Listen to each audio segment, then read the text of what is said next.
ஜனங்களுக்கு எனது பணிவான வணக்கம். 2026 தமிழக சட்டமன்ற தேர்தல். தேர்தல் நாள் 23/4/2026. ஓட்டு எண்ணப்படும் நாள் 4/5/2026.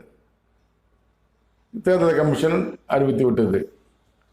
தேர்தல் பணிகளை அனைத்து அரசியல்வாதிகளும் செய்து கொண்டிருக்கிறார்கள், ஆயத்தப்படி செய்து கொண்டிருக்கிறார்கள். அவர்களுக்கு கூட்டணி அமைத்து ஒரு தொகுதியினர் பெற்றுக் கொண்டிருக்கிறார்கள்.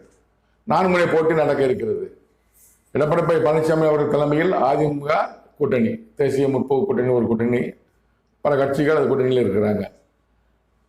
மு க ஸ்டாலின் அவர் தலைமையில் டிஎம்கே கூட்டணி, இந்தியன் கூட்டணி ஒரு கூட்டணி தயாராக இருக்கிறாங்க.